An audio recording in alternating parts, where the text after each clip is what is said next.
할렐루야, 반갑습니다. 오늘 하나님의 말씀 갈라디아서 말씀을 우리가 함께 묵상하고자 합니다. 오늘 5장 말씀 읽었는데요, 19절에서 21절 말씀까지는 육체의 일에 관하여서 말씀을 하고 있습니다. 이 육체의 일 때문에 예수님께서 십자가에 못 박혀 죽이심을 당하고 고난을 당하셨지요.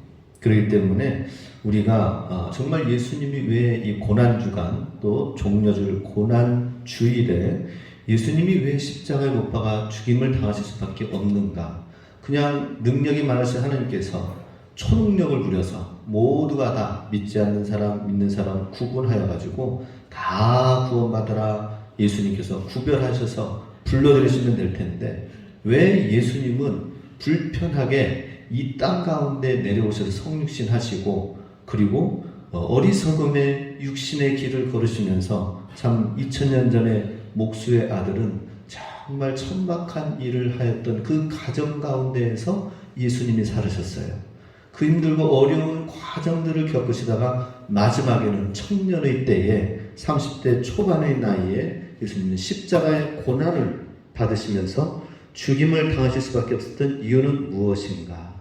그것은 사단의 권세 아래 육체의 일에 모든 사람들이 매여 있기 때문에 여기에서 건져주시기 위해서 주님이 그 받아야 될 형벌을 대신 받으시면서 우리에게 그 십자가의 길을 또한 따라오라고 말씀하시는 것입니다.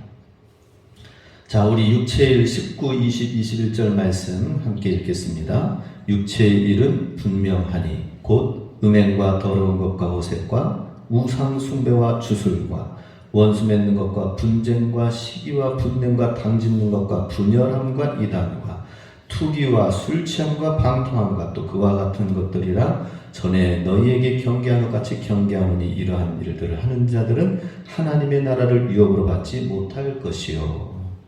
제가 굉장히 빠르게 읽었는데 육체의 일에 관하여서 하나하나 한번 곰곰이 예수님 십자가 앞에서 나 자신을 돌아보는 이번 한 주간의 시간을 가져보시기 바랍니다.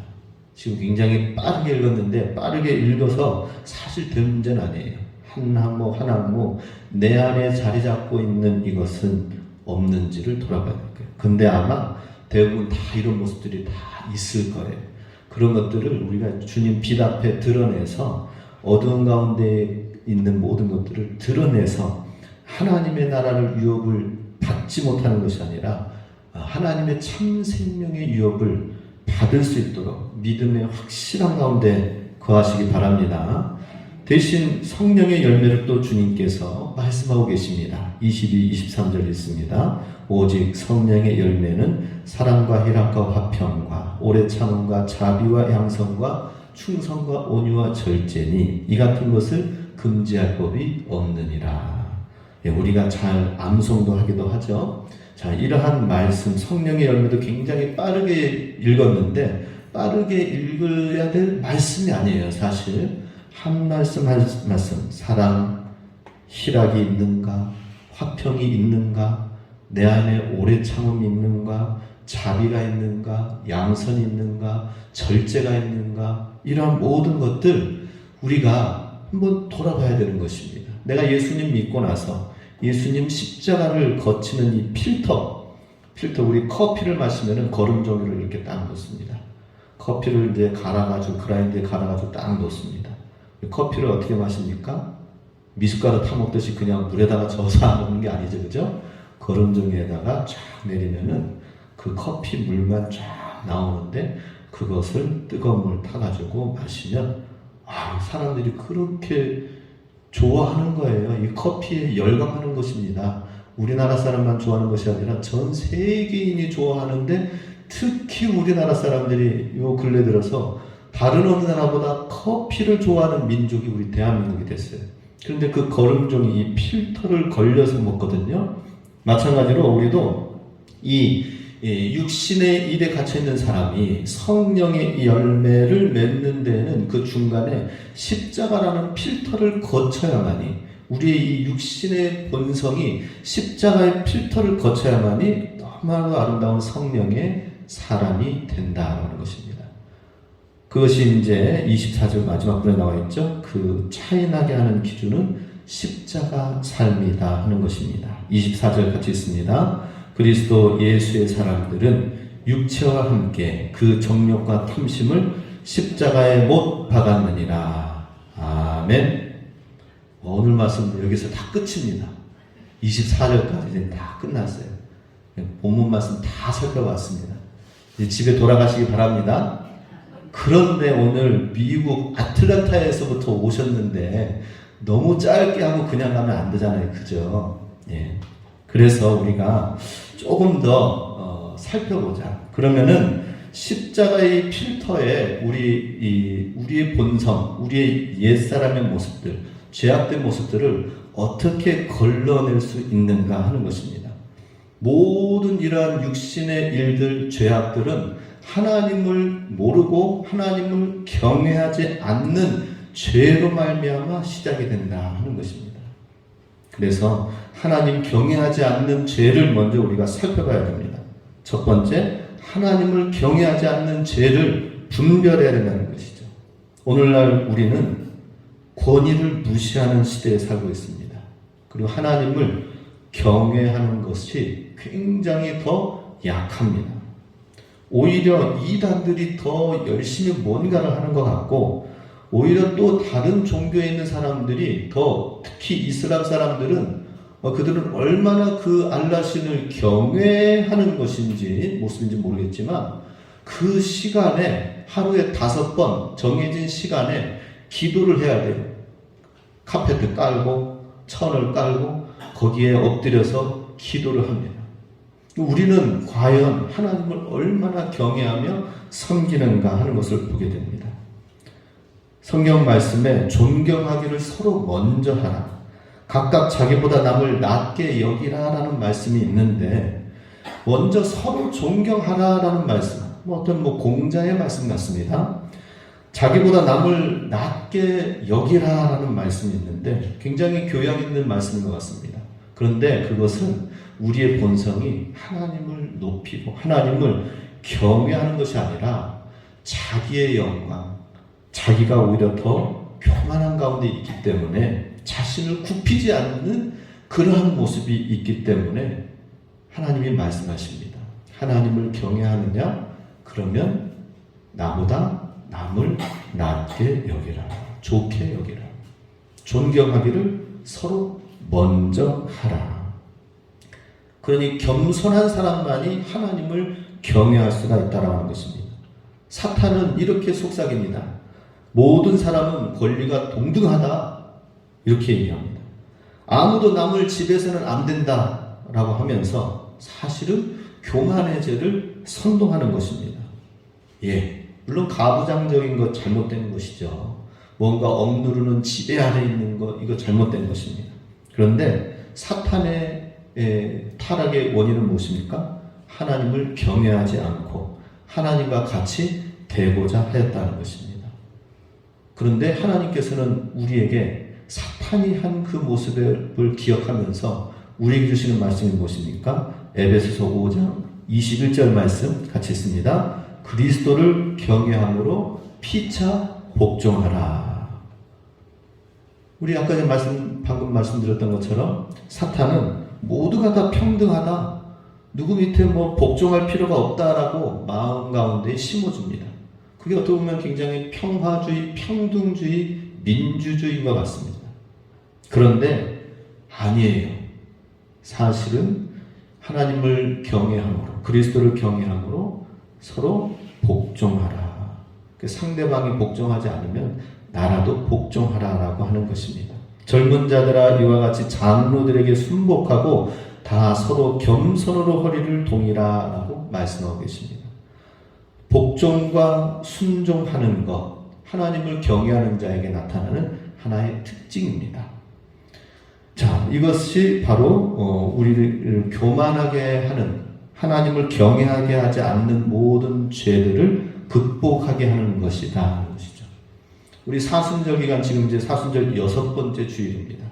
참으로 40일의 기간 동안에 이제 5째 주를 지나 6째 주 동안 우리가 주님의 길을 가는, 십자가에 가는 그 못 박혀 죽으시기 전까지 주님 가신 그 길을 우리가 예수님 생각하면서 따라가겠습니다 라고 하면서 사순절을 보내고 있는데, 예수님이 그러면 어떻게 생활하셨습니까? 요한복음 5장 19절 말씀 같이 있습니다. 아들이 아버지 하시는 일을 보지 않고는 아무것도 스스로 할 수 없나니. 요한복음 14장 28절, 아버지는 나보다 크심이니라. 예수님이 하나님이셔요. 하나님의 아들이시지만 하나님 신이십니다. 그럼 예수님 스스로가 높일 수가 있는 분이셨습니다. 그렇지만은 예수님도 이 땅에서 삶은 어떤 모습이었습니까? 하나님 아버지를 경외하고 하나님 아버지의 뜻만을 받들면서 아들이 아버지의 하시는 일을 보지 않고는 아무것도 스스로 할 수 없다라고 말씀합니다. 아버지는 나보다 크십니다 하면서 예수님도 하나님 아버지 앞에 높이시면서, 이게 삼위일체 관계가 그렇습니다. 참 신기한 것 같아요. 아니, 하나님이면 그냥 하나님 한 분으로 계시지 삼위일체는 무엇이야? 우리는 이해할 수 없어요. 그렇지만 하나님의 존재 방식입니다. 그런데 그 존재 방식 가운데서는 그냥 군림해가지고 있는 어떤 그런 신들이 아니라, 무섭고 두렵고 공포심을 가져가지고 나를 믿으라는 것이 아니라, 아들이 아버지를 그 말씀을 따르듯이 예수님의 그 관계와 하나님의 관계를 보여주셨던 것처럼 우리도 하나님을 경외하는 자에게 정말 복종과 순종으로 하나님 아버지 앞에 나아가는 모습이 얼마나 귀한 모습인가 하는 것입니다. 그런데 사단은 어떻습니까? 배반하라, 거역하라, 불순종하라 라고 하는 것입니다. 너는 너대로 살아라, 너 뜻대로 살아라, 내 방식대로 살아라 라고 부추깁니다. 그런데 장차 마지막 날에 하나님의 전에 하나님의 성의 모습은 어떻습니까? 새 예루살렘에서는 천사들도, 모든 하늘의 존재들도, 또 하나님 보좌 앞에 있는 모든 24장로들도 다 주님 보좌 앞에 자신의 면류관을 내어드리면서 하나님 앞에 겸손히 하나님의 영광을 높이는 것을 보게 됩니다. 하나님 경외하는 것이 우리 삶 가운데 가득 있게 하시기 바랍니다. 이것이 육체의 일을 끊게 하고 십자가의 필터를 통하여 십자가의 삶을 살게 하는 것이 되는 것입니다. 그런데 우리가 복종하거나 순종하지 못하게 하는 또 사단의 모습은 무엇이죠? 바로 혈기와 고집의 모습이 이 하나님 경외하지 않는 모습으로 나오게 된다 하는 것입니다. 두 번째, 이 혈기에 대해서 분냄이라고 우리 본문에는 나와 있죠. 혈기, 분냄에 대해서 말씀을 하고 있습니다. 사실 이 화를 낸다고 하는 것은 사탄의 먹이를 먹고 자란다라는 그런 의미가 있습니다. 어떤 사람의 태도를 우리가 받아들이지 못할 때, 그리고 분개하고 또 내가 무시를 당했다라고 한다면 그것에 대해서 분개를 하고 화를 내기도 합니다. 예수님 당시에도 예수님을 어떻게 했습니까? 예수를 배척한지라라는 표현이 나옵니다. 예수님을 믿지 않는 사람들은 많은 기적과 놀라운 하나님의 말씀에 감동돼서 주님을 따라가는 사람들이 있지만은, 반대로 바리새인과 서기관들을 대표로 하여서 예수를 배척한지라, 또 기적을 많이 일으킨 고라신과 베세다 고라신 지역 가운데서는 예수님이 특히 다른 지역보다 더 많은 능력을 보여줬는데 예수를 배척한지라 해서 예수님이 그 마을에서 그냥 떠나나오시게 한 것도 있습니다. 자, 이러한 예수님을 배척한다는 것은 예수님께 화를 냈다는 거예요. 떠나가라, 우리 마을에서 떠나가라. 어떻게 떠나가라고 했어요? 예수님을 벼랑 끝에서 밀쳐드리려고 했다고 하는 것이 예수님의 고향에 있는 사람들이라고 하는 것입니다. 목수의 요셉의 아들이라는 것을 우리가 알고 있는데 내가 어떻게 하나님의 아들이라고 하면서 그러느냐. 벼랑 끝까지 밀치려고 했다가 가까스로 빠져나온 모습도 나오게 됩니다. 마을 사람들이, 고향 사람들이 예수님을 향하여 분을 내고 화를 냈던 것입니다. 이 화를 내는 것, 분을 내는 이 혈기는 인간 상호 간의 사랑의 관계를 파괴시키는 것입니다. 평화를 깨트리는 것이고, 또 어떤 일이 일어나게 되면은 그 일에 대해서 대화를 할 수가 있죠. 그죠? 참 우리는 고상한 대화를 할 수 있어야 되는데, 고상한 대화, 이지적인 대화를 불가능하게 하는 것이 우리의 감정, 우리의 혈기가 된다라고 하는 것입니다. 상대방에 대한 사랑스러운 참여가 불가능하게 하는 것. 뭔가 어떤 문제가 우리 삶 가운데서 문제가 없을 수가 없어요. 근데 그 문제를 우리가 참 지혜롭게 풀어나갈 수 있는, 좀 여유를 가지고 나아갈 수 있는 부분들이 있는데, 우리는 금방 쉽게 혈기를 내면서 끝내버립니다. 근데 그것이, 그 관계가 부모와 자녀와의 관계라면 어떻게 될까요? 어린아이는 사실 약합니다. 부모는 사실 강합니다. 화를 내고 호통을 치면서 하는 것이 한두 번이지만은 그게 계속 쌓이다 보면 어떻게 됩니까? 이 부모와 자녀의 그 교육적인 양육의 관계에서 그 시간만큼은 잠시 지나가는 듯 하지만 그것은 쌓이고 쌓여서 아이들의 마음속에 신뢰를 상실하게 하는 것입니다. 마음의 상처를 갖게 되는 것입니다. 나중에 자라나서 부모님을 사랑하고 싶어도 사랑의 감정보다는 내가 받은 상처가 더 생각나게 되는 것이죠. 결국에는 나중에 시간이 지나서 부메랑으로 돌아오게 되어 있습니다. 이 혈기라는 것은. 그렇기 때문에 우리는 이 혈기를 반드시 우리 인생, 인간관계 속에서 우리 행복한 모든 기초를 깨트리게 하는 이 혈기를 우리는 십자가 안에서 처리가 돼야 된다 하는 것입니다. 정과 욕심을 십자가에 못 박으시기 바랍니다. 그럼 어떻게 해야 되는가? 이 화를 내는 이유는 무엇인가 하는 것입니다. 그것은 하나님의 뜻에 일치하지 않기 때문이다 하는 것입니다. 그냥 내 뜻에, 내 방법에 누로 되어지지 않으면은 귀찮은 거예요. 싫은 거예요. 그걸 뿌리치려고 합니다. 그런데 우리는 하나님의 뜻을 먼저 우리가 붙들고 나아가야 되는 것입니다. 화를 내는 이유는, 혈기를 내는 이유는 우리의 자아와 고집이 그만큼 크기 때문이다 하는 것입니다. 그것은 예수님이 우리의 삶 가운데 함께 거하셔야 되는데 함께 거하지 못하고 내가 그만큼 더 크게 지배하고 있는 것입니다.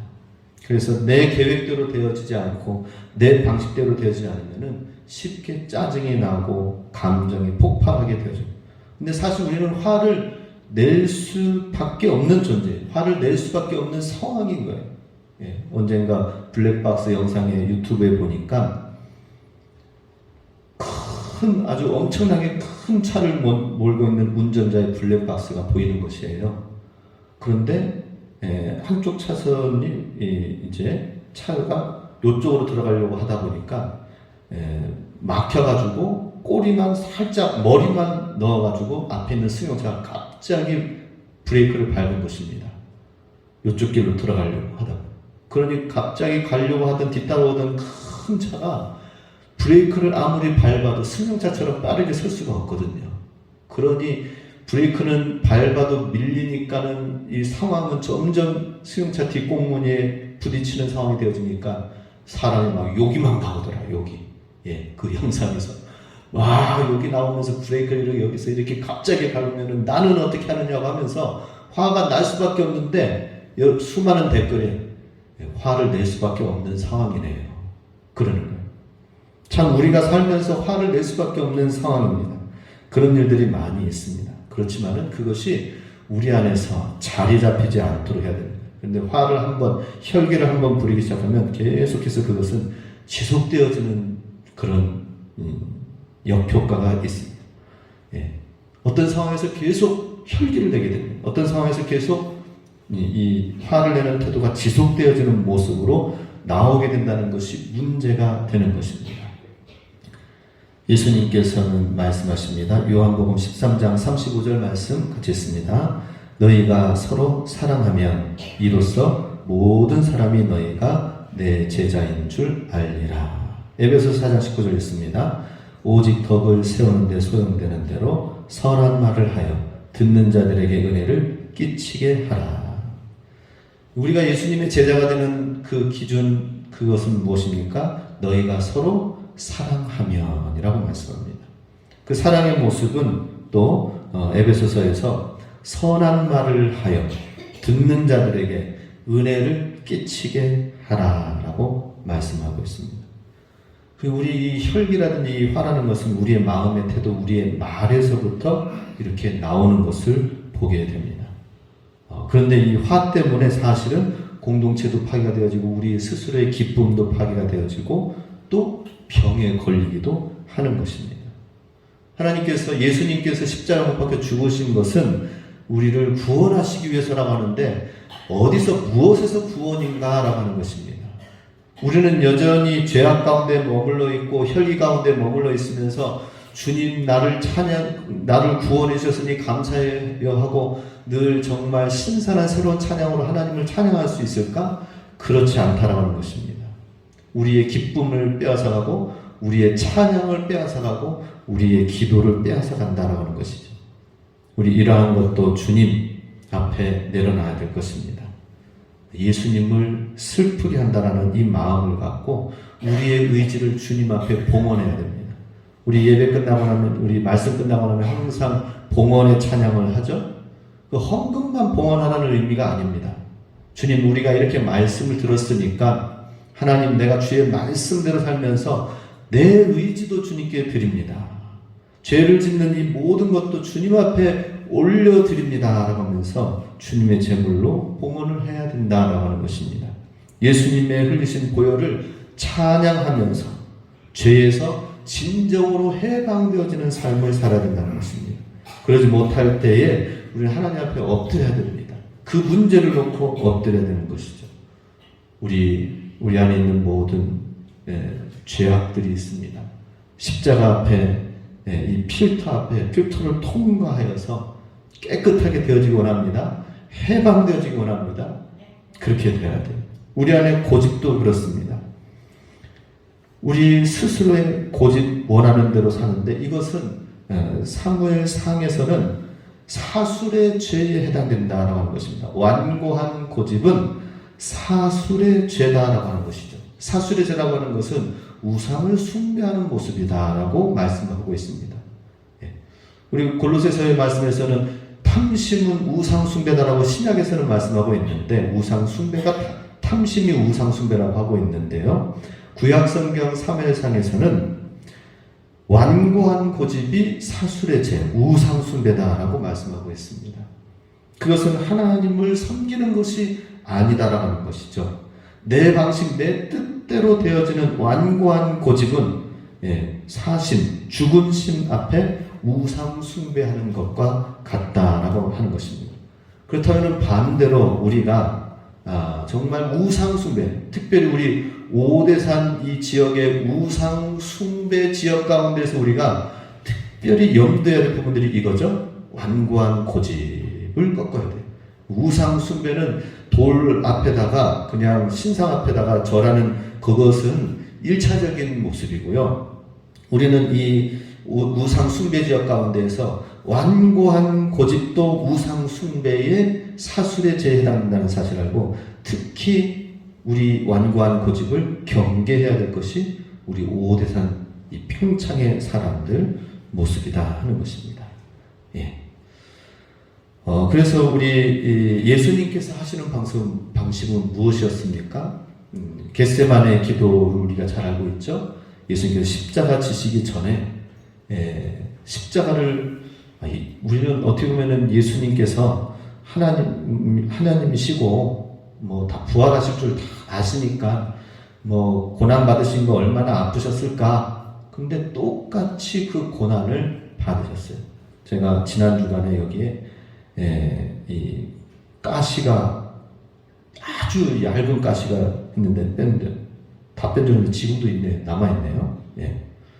근데 이 가시가 살짝 들어갔는데 살짝 대입 때마다 계속 아픈 거예요. 가시 하나 들어가는 데에도 이렇게 아픈데 십자가의 굵은 창자국과 머리에 가시관과 이 모든 손에 대못을 박히고 하는 이런 모습들, 채찍질, 이러한 것을 주님께서는 아마 주님 마음속에서는 원치 않았을 거예요. 그런데 주님이 마태복음 26장 39절에 이런 기도를 합니다. 내 아버지여 나의 원대로 마옵시고 아버지의 원대로 하옵소서. 십자가 앞에서 예수님이 우리의 고집까지도 십자가에 못 박은 것을 보게 됩니다. 우리의 고집, 완고한 고집은 우상숭배이고 하나님을 제대로 섬길 수 없는 것이기 때문에, 우리가 하나님의 뜻을 온전히 받아가지고 살 수 없는 것이기 때문에, 주님의 뜻대로 우리가 살아가야 되는데 주님의 뜻이 아닌 내 원대로 살아가는 이 모든 것은 정말 우리의 예수님 주님 전에 나와서 예배 드리는 것으로만 끝나는 것이 아니라 우리의 고집까지도 꺾어야 되는 거예요. 십자가에 못 박아야 되는 것입니다. 우리 일주일 동안 우리가 혹시 고집이 있다면 이거 놓고 일주일 동안 씨름하시기 바랍니다. 잘 씨름이 안 되면은 다 마당에 오셔가지고 소나무 붙들고 씨름하시기 바랍니다. 제가 삿발을 매어 놓도록 해놓을까요? 자, 시편 107편 16절에 보면 저가 논문을 깨트리시며 쇠빗장을 꺾으셨음이로다. 얼마나 우리 완고한 심령의 마음, 목이 곧은 백성의 모습을 어떻게 말씀하고 있습니까? 논문, 아주 노쇠는 노은 그 자체가 엄청 무겁습니다. 엄청 두꺼운 이 논문을 깨트리고 쇠빗장을 꺾으셨다라고 하나님께서 꺾으셨다고 말씀하십니다. 혹시 우리의 고집이 바로 논문과 쇠빗장은 아닌지, 이것을 깨트리는 방법은 무엇입니까? 모든 하는 일에 주님의 뜻대로 되기 원합니다. 기도해야 될 것입니다. 하나님의 뜻대로 되기 원합니다. 겟세마네 동산에 기도를 해야 될 것입니다. 자, 하나님 경외와 사랑이 없는 자에게 또한 왜곡된 사랑, 질투가 또 자리 잡는 것을 보게 됩니다. 이 질투, 네 번째로 우리가 우리 안에 있는 것을 살펴볼 내용은 질투입니다. 분명히 사람과 사람이 서로 만나서 사랑을 하는데, 그런데 그 사랑에는 왜곡된 사랑이 자리 잡아서 질투를 일으키고 사람을 힘들게 하고, 그것이 받아들이지 않으면은 배신과 더불어서 나중에 이 질투가 그 사랑이 왜곡되어서 살인에게까지 나아간다라고 하는 것입니다. 지난 주간에 이런 기사를 보았습니다.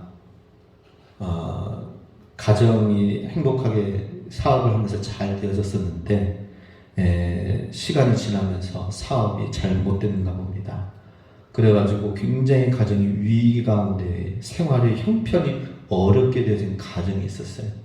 그러다 보니까 아마 이혼까지 했는지 모르겠지만은 두 자녀를 키우려고 하면서 있던 이 엄마가 도저히 힘들고, 그리고 이런 환경과 이런 상황, 또 남편에 대한 원망의 마음들, 이러한 것들이 생겼는지 결국에는 두 자녀들도 죽이고 자기도 죽으려고 하면서 했다가 이제 그게 실패가 되어지면서 두 자녀만 죽게 된 상황에서 법정에 서게 되었습니다. 아마 다 그 뉴스는 보셨을 거예요. 정말 사랑으로 시작을 했지만은 그 사랑이, 이 환경이 바뀌어지니까 어떻게 됩니까? 그 사랑이 질투가 되어져 버리는 거예요. 이러한 환경, 어려움들을 내게 가져다 준 것은 무엇인가? 그러면서 자녀도 죽고 자기도 죽고 왜곡되어진 사랑으로 나가게 된 것을 보게 됩니다. 너무나도 안타깝습니다. 근데 우리는 우리의 이런 사랑이 자녀에게도 왜곡된 사랑으로 질투로 나가지 않도록 하고, 사람과의 관계 속에서 굉장히 잘 대하다가도, 사람과의 좋은 관계를 갖다가도 자기와 어떤 마음이 서로 맞지 않는 부분들이 있으면 금방 마음이 이제는 냉혹하게 돌아서는 것이 오늘날 우리가 살고 있는 현실들인 것을 보게 됩니다. 아니, 실수하고 실패하고 좀 좋지 않으면 조금 멈추고 기다렸다가 다시 돌아가면서 할 수 있는 기회도 가져야 되잖아요. 그런데 그냥 선을 걷는 거예요. 이것이 사단이 가져다주는 질투의 어떤 특징인 것을 보게 됩니다. 고린도전서 3장 3절에서는 너희가 아직도 육신에 속한 자로다. 너희 가운데 시기와 분쟁이 있으니 어찌 육신에 속하여 사람을 따라 행함이 아니리요. 육신에 거하면은 질투와 시기, 분쟁이 그 안에 역사할 수밖에 없다라는 것입니다. 아마 남편도 힘들었겠죠? 그러면은 같이 잘 한번 이겨냅시다 하면서 해나가야 되는데 그 삶에 대해서 질투와 시기와 분쟁이 나오게 되면서 모든 것이 미워져 버리는 것입니다.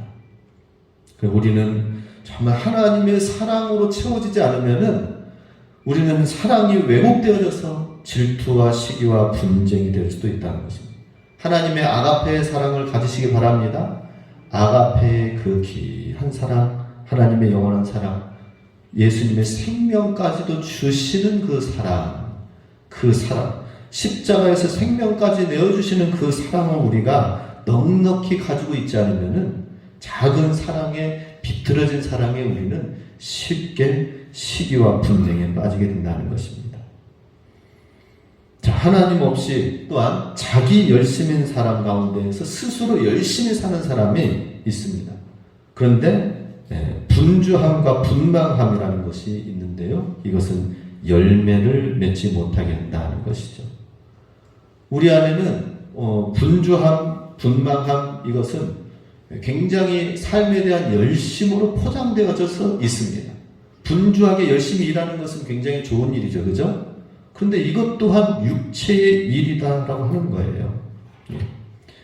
분주하게 어떤 일을 이루어 놓지만은 열심히 하지만 어떤 성과라든지 결과라든지 열매가 없는 경우들이 있습니다. 그런데 이 분주함과 이 분방함은 영적으로는 예수님과 우리 사이를 갈라놓습니다. 나는 열심히 내 뜻대로, 내 삶대로, 내 나름대로 열심히 살아왔는데요 라고 예수님 앞에 명함을 내놓지만은 예수님은 무엇이라고 말할까요? 그래, 열심히 정말 잘 살았다. 열심히 살았기 때문에, 땀을 흘려 살았기 때문에 천국에 와서 이 상급을 누려라 하실까요? 사실은 열심히 살긴 살았지만은 나와는 아무런 상관없이 살았다 하면 어떻게 될까요? 예수님과는 아무런 상관없이 나 홀로 열심히 했다면 어떻게 될까요? 우리는 사도 바울이 예수 그리스도를 푯대로 향하여서 달려간다라고 하였을 때 예수님과 함께 하면서 예수님을 목표로 해서 달려가는 바울의 모습을 보게 됩니다. 그것은 어떤 모습입니까? 분주함과 어떤 나름대로의 열심보다는 좀 내려놓고 예수님 안에서 안식하시기 바랍니다. 안식하세요. 분주했던 마음들 내려놓으시기 바랍니다. 대신 요한복음 15장 5절 같이 있습니다. 저가 내 안에, 내가 저 안에 있으면 이 사람은 과실을 많이 맺나니 나를 떠나서는 너희가 아무것도 할 수 없습니다. 과실을 많이 맺을 수 있는 방법이 무엇이에요? 예수님 안에, 또 예수님이 내 안에 거하면 된다라고 하는 것입니다. 그런데 나를 떠나서는 너희가 아무것도 할 수 없다, 이 말씀을 우리가 받아들여야 돼요. 십자가 안에서 우리가 처리해야 될 것이 무엇입니까? 예수님 없이 하는 모든 서두르는 것, 분주한 것, 열심까지도 십자가 안에 다 못 박아야 된다는 것입니다. 그것은 열심히 분주하게 해가지고 나의 성공, 나의 인정을 이루는 것이다 하는 것이죠.